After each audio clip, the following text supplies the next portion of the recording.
This is the Six Figure Home Studio Podcast, episode 140. You're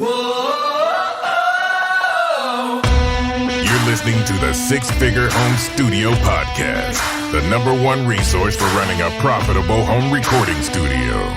Now your hosts, Brian Hood and Chris Graham. Welcome back to another episode of the Six Figure Home Studio Podcast. I am your host, Brian Hood, and I'm here with my bald, beautiful, amazing, purple-shirted co-host, Christopher J. Graham. Chris, how are you doing today, my friend? I'm doing great, buddy. How you doing? Doing good, man. Mainly because as of 2 days ago, FilePass has finally moved to a no credit card required free trial. Oh, that's cool. Yeah, so we can finally people that would normally bail when you get to a free trial and they're like, enter your credit card to start your free trial. Those people that bail can now go back to FilePass and sign up for an actual free trial. So this is my short pitch. I'm in a good mood, and this is why I'm in a good mood. But short pitch, go to filepass.com right now. Sign up for a free trial. By the way, even if you don't plan to use FilePass right now and you just want to play around with it, use like a side email address or a fake email address or whatever. Just create an account, start playing around with it so you know what to expect once you're ready to start using FilePass. I do that all the time. Like when I was trying out Pipedrive CRM, or using it to show examples, I would just sign up for fake accounts and play around with it and decide if I liked it or not for when I was ready to actually use it. So that's my call to action. Go to filepass.com. I'm back to 100%, by the way, with COVID. I talked about it on the last week's episode of the podcast, but I'm finally back to 100% and have been released by the health department. So this is old news for people who listened to last week's episode, but since you weren't here last week, I'll share it with you. So now you know. Congratulations on getting over the plague. The plague? Can I get like an I survived COVID and all I got was this stupid t-shirt? That's actually a pretty good idea. Yeah. Oh, man. I don't know too many people that have it. You're one of the only people. Several of my friends have gotten it at this point, and several people have thought they've gotten it but tested negative. More and more people around me are getting it. Nashville is starting to kind of increase. We're not as bad as like Atlanta and Miami, Houston, some of the hotspot cities. Yikes. But we're closing in on 10,000 cases here. We're getting close, I think. I may be wrong. There were 7,000 or 8,000 cases here in Nashville. Huh. Intense. Well, I have had an interesting week. My dude, Kyle Whitaker, that works with me, Chris Graham Mastering. I just call him K-Wit. K-Wit. K-Wit and I have released version 2.0. What's that entail? Because you texted it to me and I was like, cool, dude, whatever. I don't really care. So pitch me so that our listeners aren't responding like, cool, dude, I don't really freaking care. All right, so you want to bounce a bunch of files. Bounce Butler 2.0 is intelligent enough to retry a bounce if Pro Tools fails.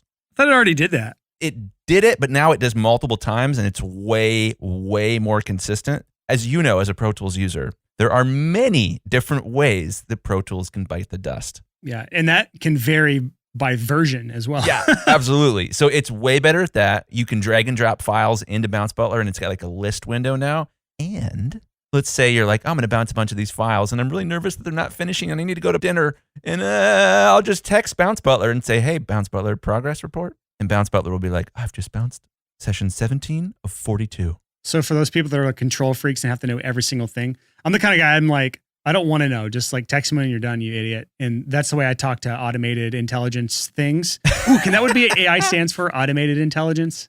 I like that. It could mean several things if you switch it around. It could also mean augmented intelligence. It doesn't, but I wish it did, because that's the type of intelligence I'm into. This is the worst banter we've ever had. We've only promoted our stuff so far. Well, let's get into today's topic. Yeah, let's do it. That was probably our worst pre-show conversation we've ever had on the podcast. I would agree. This is the absolute bottom of the barrel. And you know what? Maybe I'll re-record it myself and I'll just pitch my product and not yours at all.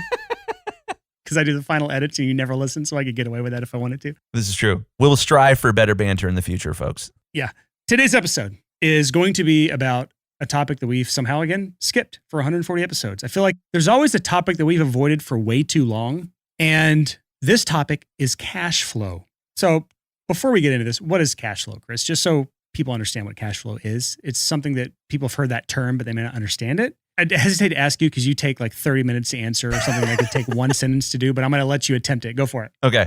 So when you're running a business, let me back up. When you're running a business. You had one sentence. What is there to back up from? I did that on purpose. Okay. So if your business is going to go under, the number one reason your business will go under is cash flow problems. And what that basically means is that your income and your expenses were not synced up properly. It meant that you had too much expenses too quickly and not enough income quickly enough. There are so many ways that this can get messed up. All right, I'm going to stop you right there. Cash flow is the number left over at the end of the month when you take your income and you subtract your expenses. That money that's left over is cash flow. Now you can say the other things you were saying. That's a better example. So I had a friend of mine that ran a very, very successful printing company, and he had a cash flow issue because he had a huge printing job. And we'll get more into the nitty gritty of the businessy terms that happened here, but he hadn't been paid yet. And he's waiting, and it's been like 100 days, and he's counting on this check. And I think they had, bought some more equipment. They had some expenses, and the check just wasn't showing up. But they had to have that check, or else they weren't going to make rent. And this was a cash flow issue. Yep. They had an invoice style business where it was like, I will do work, and then you will pay me for that work after the end of that work. And if that gets messed up and I become too dependent on one project or one client or delivery by a certain date, things can get really, really messy. One of the most difficult expenses that you can have is next week here in the United States, it's your taxes. Tax day! Yeah. Yay! Actually, by the time this episode comes out, I think it will have been tax day. Is that true? No. Tomorrow's tax day when this episode airs. Yes. So go do that if you're in the U.S. Yep. I will have a significant amount of money removed from my account tomorrow. Yeah. While you're listening to this, I will be working on my last minute stuff. Yeah. So let me back up and say why this is so important. And there's a few things that you said in there of why that's so important.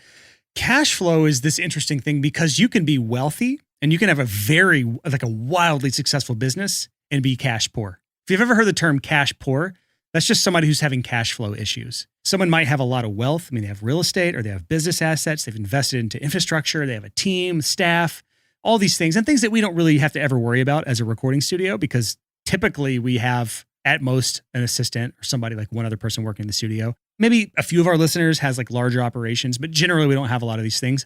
But you can have all these things and still be broke month to month because your overhead is higher than your income. So let's talk about why this is so important. Well, part of it is because of it being tax season right now. This is a topic that's more universal than just tax season because tax is only relevant to U.S. citizens here because tax season is different from everywhere. But the other thing is because of COVID hitting right now, this has destroyed a lot of people's cash flow, canceled projects, people putting off projects till later. So this has really hurt a lot of our listeners' cash flow. So I think this is an important topic because there's two ways to set your stuff up for stability as a business or a business owner. One of those ways is by having an emergency fund. We talk about this all the time on the podcast. This is something I live by.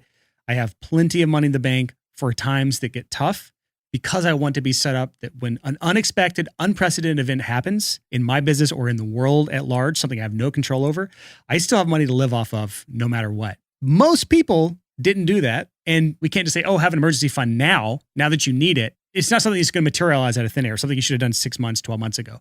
But what you can do is influence your business, change things up, and so that your cash flow is more stable now. And that's the second way you can have a happy, healthy business is by maintaining efficient, proper, cash positive business. And we're going to talk about that today. Some ways to maybe increase or stabilize your income, and then some ways to reduce or at least defer some expenses so that month to month, you're cash flow positive. And if you're cash flow positive, you're likely not going to go out of business. It's when you have a string of negative cash flow months is when you hit bankruptcy. And that's why so many businesses right now are going out of business. They have a zero cash flow. They have no money coming in. They have billions of dollars in debt. And so they're having to file bankruptcy. Some of them will make it through bankruptcy. Bankruptcy, by the way, does not mean you're out of business for good. It's a misconception. But some businesses will make it to the other side. They will have restructured their debts. They'll find some new plan. They'll get an investor or whatever. And some businesses, that will be the last you see of them. Whatever's left over will be purchased by some bigger company who actually has better cash flow and a better business model. So that is my long preamble to this episode, is really making sure people understand why cash flow is important and how it affects your business. And some of this will be very basic, but it's still really good reminders. Like even me doing this episode myself just reminds me that there's a lot of things that we're going to go over today that I'm not necessarily doing right now. And so I'm hoping this episode is still valuable to anyone, whether or not you have good cash flow in your business. Love it. Yeah. So this is a kind of a scary topic. You know, you have people that they start a business. It's their passion. They're doing their thing. They just want to do this thing that they love for a living. They just want to take care of their employees, and they don't anticipate global pandemic. or, fill in the blank. Like there's a lot of things that can get really messy there. So let's talk about the first part of cash flow here, and that is increasing or stabilizing income. And before we get into this, I want to say this is the part that most people right now in the studio audio world are probably struggling with this, especially because of COVID. And this is the part you have the least control over right now. So take what we're going to say here with a grain of salt, but it's still something we have to cover. If we're going to have an episode about cash flow, we need to talk about increasing or stabilizing your income. So Chris, anything before we get into this that you want to mention about the stabilizing or increasing income? Yeah. So as a mastering engineer, this is a very challenging bit of my business, of one of my businesses. And the reason for that is sales cycle. And you got to understand, for somebody that's hiring me to master a record, in order to do that, they have to have written a song, hired probably a producer or produced themselves, recorded it, liked it. That's the hard one. Had it mixed, and then not have done something silly where they like booked a release date, that was way too quick. And then at that point, they can hire a mastering engineer. The problem with that is that the sales window for someone to hire a mastering engineer is very narrow. There are people like this that are like, hey, I want you to master it as long as it takes. That's fine. We'll work with your schedule. I get a lot of those guys, but a lot of them are, hey, this is coming out next week. Can you finish it? And that's a problem because from a cash flow standpoint, if you want to increase your sales this month, you can't run a sale. You can't be like, hey, everybody, got any projects that need mastered? No one's going to say, oh, yeah, I do. So it's this kind of really weird thing where mastering is a type of work that's not very rampable.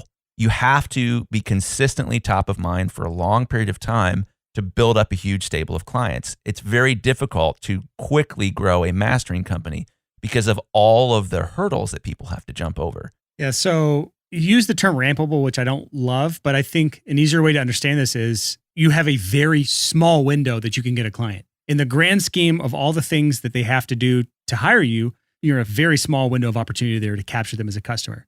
So you can't just say 25% off sale this week, like send me all your masters. That's not really going to push sales much. So you can't just, if you have a slow week or a slow month, you can't just run a sale. You can't just hit somebody up. It's not an impulse buy. That's kind of the thing here. You don't have a very wide window in which to capture people. So you have a very challenging situation when it comes to stabilizing your income to ramp things up in those bad months. So you had an analogy here on this part of the outline, the window washer versus the snow removal. And I love this kind of analogy. So if we want to simplify this to make this business concept really easy to understand, let's talk about two really simple businesses. One is snow removal. The other is window washing. If you are in the snow removal business, you are at the mercy of snow. You have to wait for the snow to show up for there to be demand. It's a boom or bust income cycle, and it's seasonal as well. Exactly. Yeah, it's boom or bust and it's seasonal. So if there's 50 feet of snow where you live each winter, that's great. You're going to do pretty well. If you don't have much snow that winter, your business will suffer. And the problem with that is that when demand spikes like that, when it's like, oh my gosh, there's a bunch of snow, I need to shovel everybody's driveway. You don't have the bandwidth to do it. Yeah. You don't have the bandwidth. Yeah, it's an issue of supply and demand. And you can't necessarily say, hey, you need snow removal, 50% off this week when it's June in Ohio. Yep. And it's really difficult to be like, hey, you should pay me in June to remove your snow in December. People don't want to do that. They don't want to do that. That's really, really hard. The flip side of this coin is a window washer. And in a lot of ways, it's sort of the opposite. You're going to want to do this in warm weather more than you're going to want to do this in hot weather. But you can walk up and down Main Street and say, oh, that shop's windows are dirty. I'm going to walk in and pitch window washing. You can actually sell on the spot with window washing. It's Saturday, you're a 12-year-old kid, you get your squeegee and your bucket, and you walk up to somebody and say, hey, I'll wash your windows right now for this amount of money. That's a much more interesting business from a cash flow perspective, because with the snow removal business, you remove the snow and then you save the money just in case that you need it in the future. If you want more money, your only option is to wait.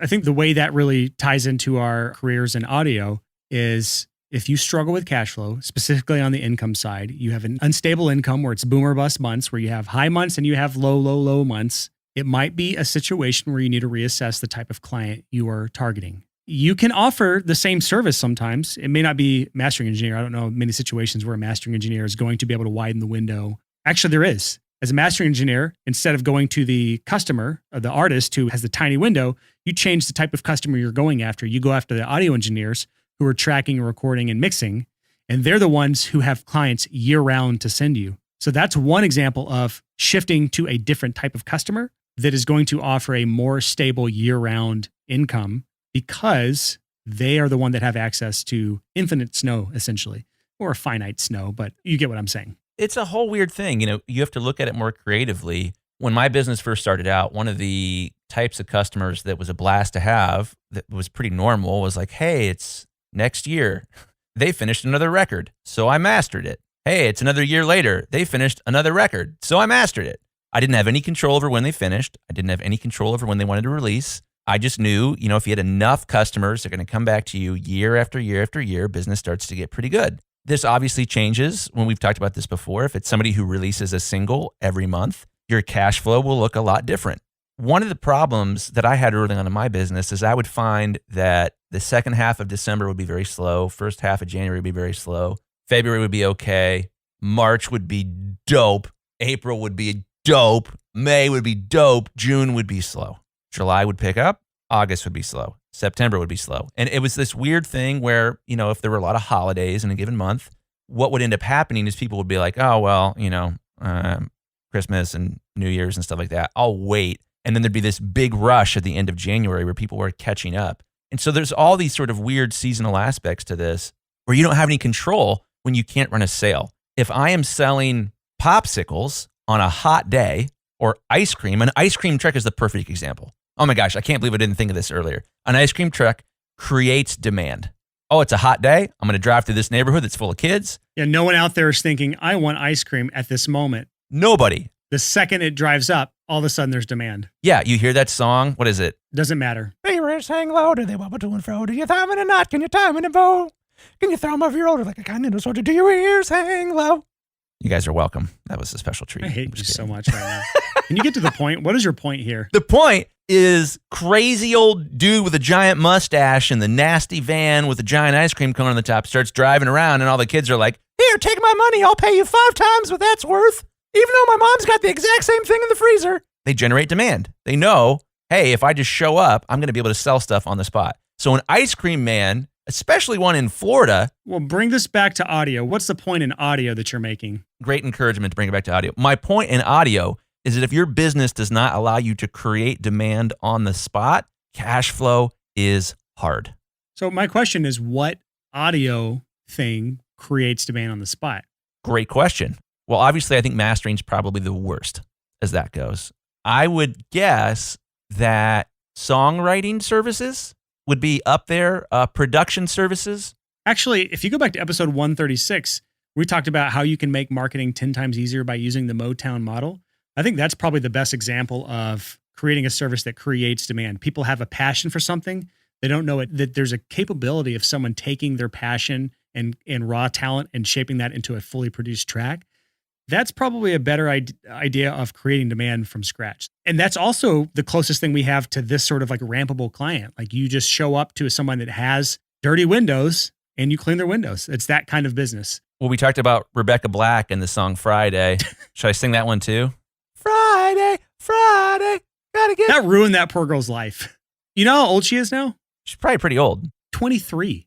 Weird. She was like 13 or 14 when that single came out. Can you imagine having that sort of like... Follow you around? Yeah, virality at 13 or 14 years. Yikes. I'm so glad nothing on the internet exists of me at 13 or 14. I can't even imagine. Oh man, that would be so rough. Anyways, let's get back on topic here. Did you have a good point you wanted to make? Yeah, so the Friday thing is interesting because I don't think that Rebecca Black like sat in her room night after night after night pinning the opus that is Friday. She met a production company, as far as I understand it, and they were like, here, we're going to help you make this. And they did everything. They're good at it. They're fast at it. So it's basically the pitch was probably, I'm guessing, be really interesting to have them on the show someday. Yeah, I would love to know who did that. If anybody knows the people that produced that song and video, if it's the same company or just the song itself, I would love to know the story behind that. Holler, yeah. So I would imagine that the pitch was something like, hey, Rebecca, we could do a whole song for you. Really? I'll talk to my dad. Dad, can I get a whole song recorded at the studio? All right, I'm banning you. You're not doing that voice anymore today, first of all. And second of all, we're not talking about this anymore. If you want more on this sort of model, just go listen to episode 136, the Motown model. We're done. The point was, do you want this? Yes, let's do it today. A model that supports that is rampable. So if you're in a situation where you're like, oh man, I got to close some sales to pay my taxes, those types of models work really, really well. Yep. Again, it's just about cash flow. If your sales cycle, and a sales cycle, by the way, is how long from first interest to dollars in the bank does it take to close a deal? And for mastering, that can be months. You might actually have it down to the number of exact days it usually takes on average, but I don't know if you track that metric anymore. It's all over the place. It totally depends on where you're at in the market. No, it doesn't depend. An average is an average, Chris. Yes, for me, I could calculate that. Yeah, I'm saying you could calculate that. It's going to differ. Obviously, there's going to be a wide variety of that. But I'd say a mastering engineer's average is going to be much higher than a tracking engineer or a songwriter or the Motown model in general. So if you're in a business where you have a long sales cycle, it's a very tough business to be in because the income you're getting this month is the work you put in 3 to 4 to 5 months ago. And you can't fix that if you start to have a string of bad months. You're screwed, essentially, on the income side of things. You can still work on the expenses side of things. And we're going to get to that because that's arguably the more important part of this conversation today. But you cannot change the income side if you have a long, long sales cycle. So it's a consideration, especially in times like these with COVID and no end in sight right now, and things actually getting worse in the US right now. It might be a situation where it's time to pivot to a new type of service or offer that you're doing in the audio world so that you have a shorter sales cycle. One good example of that is rap. You look at, let's compare rap to metal. Metal takes a while to write. Dude, metal songs, man, I've written a good number of those in my life, and they take forever to write and demo out and revise and all that stuff. Yeah. Rap, on the other hand, it's like, hey, bring your notebook to the studio. Yeah, it's more lyrics. And then you generally in rap, and I don't know if this is the case for most rap artists, but you buy the beats. You find somebody that they specialize in making beats. You hope that they buy the beats. Yeah, you get the beats, and then you do you write the lyrics with them, or they write the lyrics and you record the vocals over it. Yeah, a 3-hour session's a pretty long session in rap. And that's something where if you want to fill up a session this afternoon that's suddenly open, there's a possibility of that. In metal, no, it's not. That's rough. There's a 0% chance of that, yeah. Way longer sales cycle. It takes people months to prepare for getting into the studio in the metal world. Yeah, fascinating stuff. Let's move on here on stabilizing and increasing income here. Next on the list, and we're not going to talk as much about the rest of these as we just talked about that one, but the next one is repeat clients. We've talked about this on the past on the podcast. If you go back to the episode with Mark Eckert, we talk about this in great detail. Episode 68, using Instagram marketing to build a recurring income business or whatever with Mark Eckert.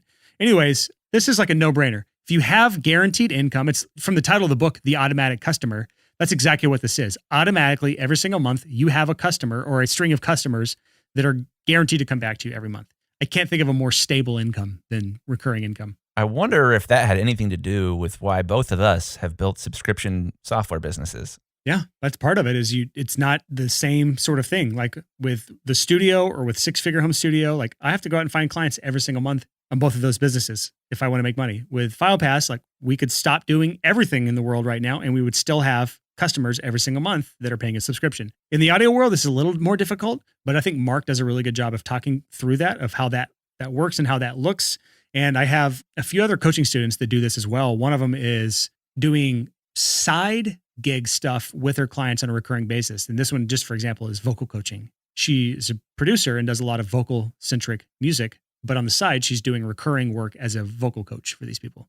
That is super clever. Yep. So if you have a skill that you excel at, vocals, drums, guitar, you can give lessons to your clients. You're usually basically using your client base as a lead magnet or a source of customers for your recurring revenue side business. Yeah. And you can call it pre-production and you can be in a lesson and say, oh, that was awesome, dude. We should totally record that song. So next on this list of stabilizing or increasing your income is getting paid in advance. This is a little known trick with cash flow management. And this actually is the opposite of what your friend in the merch business you talked about at the beginning of this episode did. He got a lot of work from somebody, a huge client. And I've seen this time and time again in the merch business. This is traditionally a cash flow nightmare, the merch world, where you have to spend a bunch of money on labor, on equipment, and buying the actual shirts to print stuff on. And then 60, 90 days later, like net 30, net 60, net 90 payment terms, 90 days later, then they get paid. So for that full 90 days, they're in the hole tens or hundreds of thousands of dollars. And if that check doesn't come at the end of the 90 days, who's on the line? It's the merch company who's in the debt right now. Yeah, so it's a terrible business to be in if you're in a situation where you're always doing the work up front and then getting paid for it. Just by switching when you get paid, that will instantly fix some major cash flow problems for your business. Now, the negative of that is if the music stops, you stop getting clients. All of a sudden, you stop getting income, but you still have a lot of work lined up that you have to do. So now you're not getting paid, but you're doing work. So that's the negative, the dark side of getting paid in advance. But almost always, it's better to get paid in advance just from a sheer accounting, cash flow principles perspective. So always try to get paid in advance for any work you do.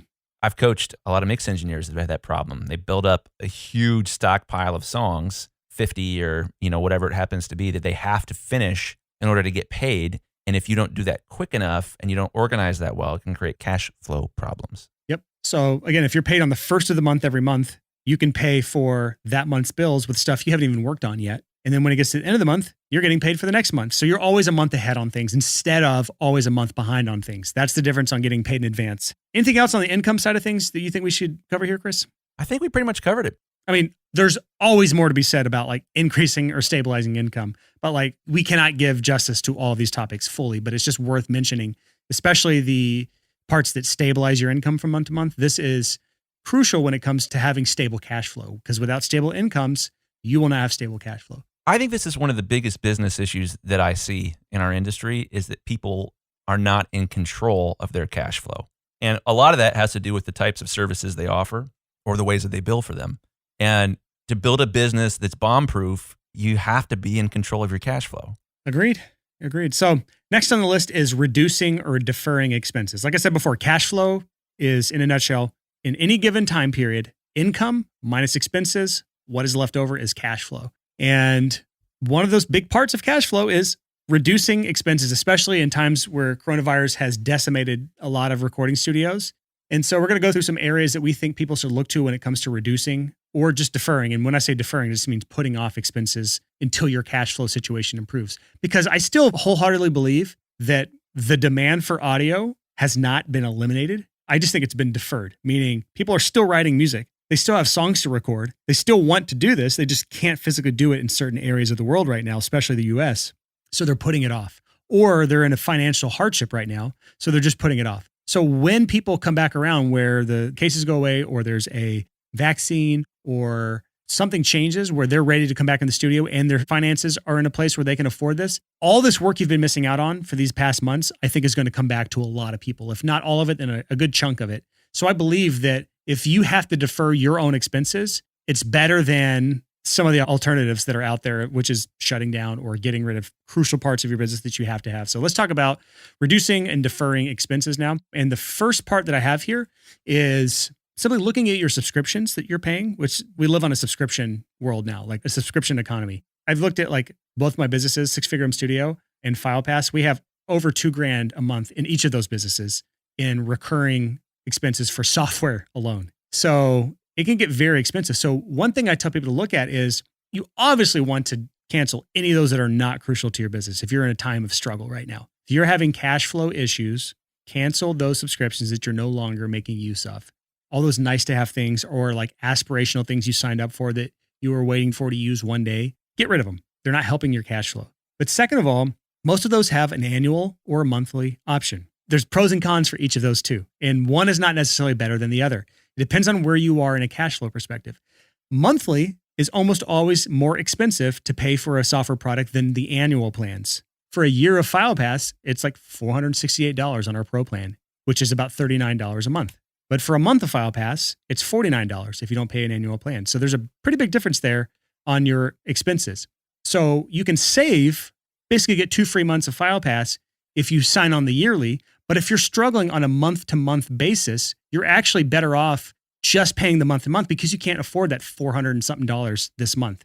So if you're on a year-long cash flow outlook where you're saying, okay, I have money in the bank, things are stable, I need to reduce my overall cash burden for the entire year, move to annual plans for everything that you can because you'll save more money in the long run. But if you're struggling on a month-to-month basis, you can't afford that $500, that $300, that $600 yearly annual plan that hits this month and the 2 that hit next month.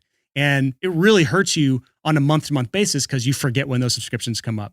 It also gets tricky if you're paying for that yearly subscription on debt there's an additional interest payment that you're going to have to make depending on how long it takes you to pay off your interest. Yeah. So you actually might be paying more on the annual plan than the monthly plan because it's taking you longer to pay that off on the card. So there's a lot of things to consider here. So I'm not going to say one is better than the other, but if you are struggling on a month-to-month thing, or you're just trying to level out your monthly expenses so that every single month you don't have a spike in expenses, then the month-to-month plan is going to be the better plan for you on all your subscriptions. So make those decisions. And I encourage everyone, take a spreadsheet, whether it's a numbers sheet in Mac or an Excel spreadsheet on Windows or a Google Doc, and literally list out every single subscription you're paying for, as well as how much you're paying for it. So you keep track of not only what you're paying for, but how much you're paying so that you know when it's time to cancel something or pause something or whatever. So this is a huge thing, is just looking at all those monthly expenses. Because I think once people actually take that exercise and put it into a spreadsheet, they're going to understand how much they're actually spending on software or subscriptions right now. It's probably 2 to 3 times higher than you think it is in the back of your head. Next is removing all unnecessary expenses. And the reason I put this here, because this is not just talking about subscriptions. The reason I'm talking about this is because there's several people that I've talked to in group coaching calls that are going through some struggles right now in their studios. Some people are losing their facilities. Some people are having to move out because of something happened to the landlord that they were renting from. They lost the property. So crazy stuff's happening. And I'm under the impression that right now, for the foreseeable future, you do not need a commercial recording space, period. You do not need a commercial recording space. 98% of us. Yeah. 99% of us. Okay. Agreed. And here's my thing. Even if you are doing a fair amount of stuff that requires a full recording space, like a live room, almost always it's going to be cheaper to just consolidate your expenses into a home studio. Even if you have to move, it's almost always cheaper to get a larger home with a place for you to record and mix and do smaller like overdubs and stuff. And then if you need it, hire out the larger studio. The Mothership Model is what I call it, where you do everything at home and you hire out a larger studio and you pay the day rate there for the larger facilities. There will always be, in every major city, there will always be a handful of recording studios that you can hire out at any given time to do your larger projects. And I've yet to meet someone who it made more sense to own or rent a massive space like that compared to just having a much leaner home studio and renting those out occasionally when it makes sense. Because what you can do now, when you don't have those expenses looming over you, you can now give clients the option. Do you want to do program drums? Or do you want to spend $400 a day on this commercial studio? You can give options for things, and that way it's on their terms. And if they can't afford it, you don't lose the gig. You have the option too. And so if you can save the client money by not forcing them to pay for your giant facility, that's better off for the client, which means it's better off for you. And second of all, that leads me to another thing. Lid Shaw, our friend, he's been leading that fight against home studios in Nashville being illegal. As of 2 days ago, it is now finally legal to have a home studio in Nashville, Tennessee, which is crazy to me that that was not legal before. I'm sure COVID helped this situation because now everyone has to record at home or work at home, by law. But I'm glad to see that finally pass. Congratulations to Lidge on that fight. Yeah, that was ridiculous. That was absolutely banana cakes. Yeah, I mean, it's a big case here because that's not just home studios. That affects any home-based business. So barbers were helping push that fight through. Anyone that was doing like small business, solo entrepreneur, nails, hair, whatever. And I'm just kind of stuck in that world in my head right now because I can't think of other situations. But anyone where a client would come into your home, that was illegal in Nashville. And recording studios got hit hardest. And that's terrible because we are the music city. So anyways, I think now that should be the norm. You should be recording at home, except if you need a larger space, let the client pay to rent that out. So I think eliminating unnecessary expenses, commercial leases are one of those top things. Anything else to add to that, Chris? Well, I think the big idea here is flexibility. You want to be able to flex with whatever the future throws at you. And, we lived in a world a couple months ago when it was like, well, we basically know what the future looks like. It's not going to be that different than it is now. Yeah, I don't think anyone will ever say that again. Yeah. No one knows what's going to happen nowadays. So yeah, this is flexibility for the future, not just in your expenses, but also in your income, that you can ramp it up quickly if you want to. Yeah, because some people, I'm telling them it's a blessing in disguise that the landlord had to break the lease because they lost the building, they're going through bankruptcy or whatever, and now the studio is kind of out on their ass trying to figure things out. Like, that's a blessing in disguise because you don't know when this is going to come back. You don't know when you're going to be able to have clients in the studio again. You don't know when they're going to be able to even afford to hire you for your commercial space. So lean your studio up, reduce those expenses, and move on. And I think you're going to be better off for it. So let's kind of shift gears here from expenses to those that are in the position where you have those good and bad months and you're having a terrible month right now. What can we do to bridge the gap on these bad months Yeah, well, this is the back against the wall scenario. You didn't have money in the bank. Your expenses were too high. Maybe you had a bunch of health issues. Hey.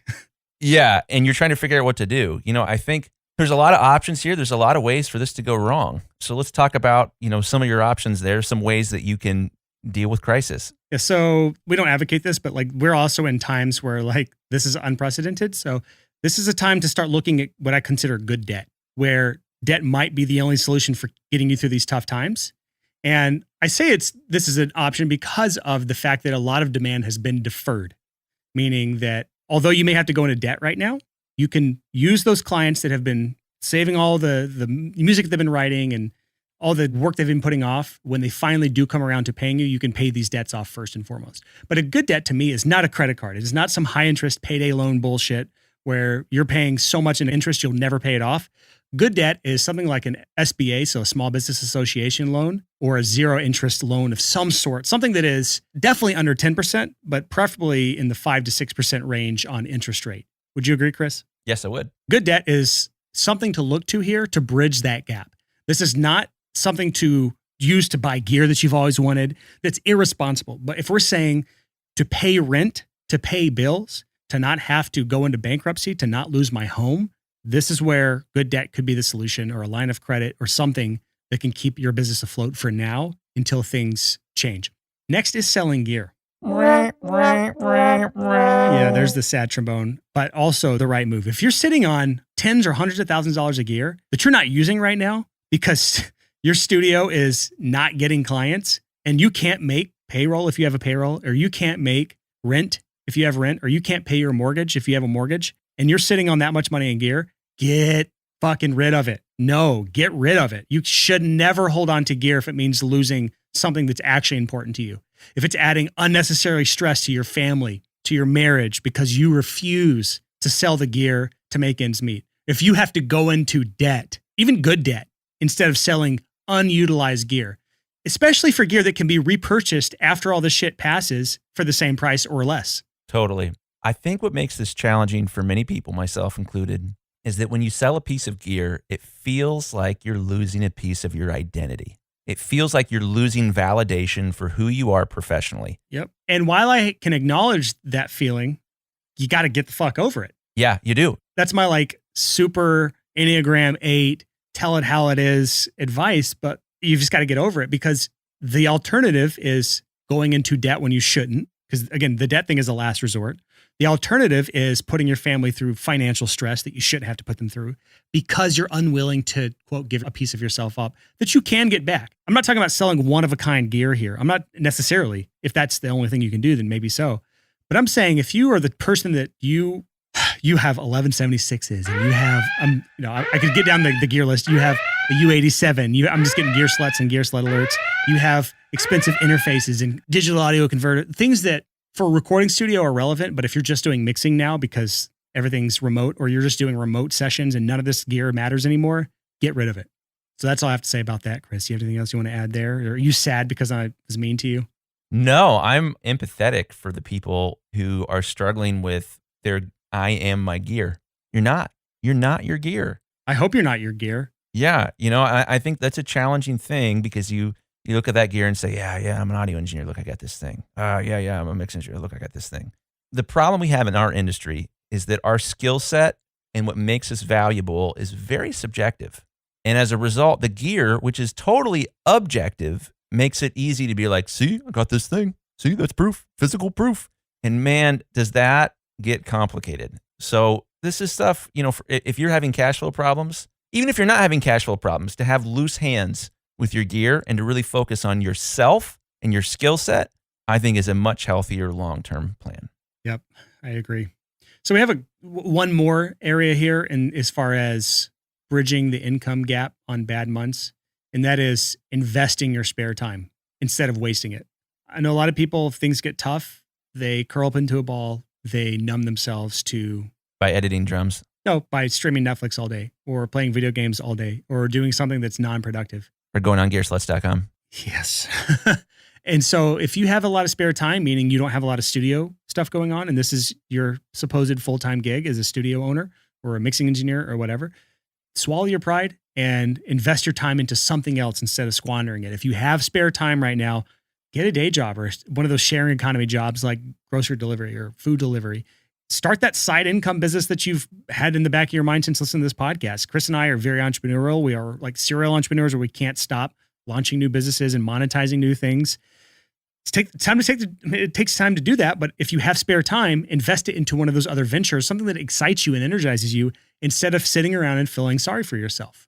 Or invest it into self-education. You are your own best investment. So finally buying that book, finally doing something that allows you to become more valuable.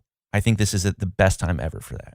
So just to kind of wrap this episode up, it's kind of one of those pick your poison or advice buffets because everyone's going to be in a different position here. And every one of these strategies are going to look differently for people.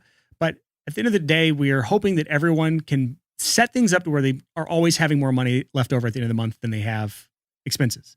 Or as my family used to say, where there was more month than money. I just want to say, this is only going to be a temporary thing that we're going through. I don't know how long it's going to be, but I do think that having a clear head and looking objectively at your monthly incomes, your monthly expenses, where you're spending your time, where you have money tied up in things that you shouldn't have it tied up in, where you have debts that shouldn't be, where you can maybe get money to get through this. I full-heartedly believe that people can make it through this sort of thing as long as they're thinking from a clear perspective on how to manage their cash flow on a month-to-month and a year-to-year basis. And that's honestly the only key to making it through this is managing your cash flow in these crazily uncertain times. And yeah, anything else to add to this, Chris? That's it, man. I think you did a beautiful job. So that is it for this episode of the Six Figure Home Studio Podcast. Hopefully there's some tidbits for you to take away here and help improve the cash flow situation of your business for these very tough months that some people are going through right now. Or for any of you that things are going great right now, business is booming for you right now, you'll at least have some strategies and things to implement in the future if you ever hit a cash flow crunch. And even if you have a good business, by the way, you can still hit cash flow crunches or you can still be cash poor in the future. So this episode will likely have something that you can take away and implement in your business at some point in the future when that time comes. For anyone whose business is booming right now, things are busy, you got a lot of projects going on. I know it can be a little bit tedious to try to keep on top of multiple projects if you're juggling a lot at the same time. This goes for busy mixing engineers, busy mastering engineers, anyone that's doing a lot of projects at the same time. If you need help organizing your projects, staying on top of revision requests, staying on top of who owes you what, how much they owe, making sure you're collecting payments and protecting your files from someone running off with them, then you might be ready for a FilePass trial. If you're wondering what FilePass was, we mentioned at the beginning of this episode, FilePass is just a file sharing platform built for the audio industry. We have a free 14-day trial right now for anyone who needs help organizing their projects, collecting files from clients, getting revision requests with timestamp comments. And if you want lossless streaming, meaning your clients are streaming the full quality WAV file, just go to filepass.com, sign up for a free trial. And now you don't have to enter a credit card for your free trial. So that's great for anyone who's just been on the fence about this right now. Also, it's been a while since we've mentioned this, but if you have any feedback for the podcast, any guests you want us to interview, any ideas for topics that you want to hear us talk about, just email us, podcast@thesixfigurehomestudio.com. That hits both Chris and I's inboxes on our phones. We read all those emails, and it's great to get feedback from our listeners because, again, podcasting is a weird medium where we talk to thousands of people every single week, and you rarely hear from them. It's unlike any other medium out there. If I email thousands of people, I get replies back from that. If I post to our Facebook community, I get replies back from that. Podcasting is this weird one-way communication medium, and so it can be a little weird to be speaking to thousands of people every single week and not have continuous feedback on how we can improve or things you want us to talk about. So always, always, always reach out to us if you have ideas or feedback or input. Podcast@thesixfigurehomestudio.com. That is it for this week. We'll be back at you next week, bright and early at 6 a.m. for another episode. Until next time, thank you so much.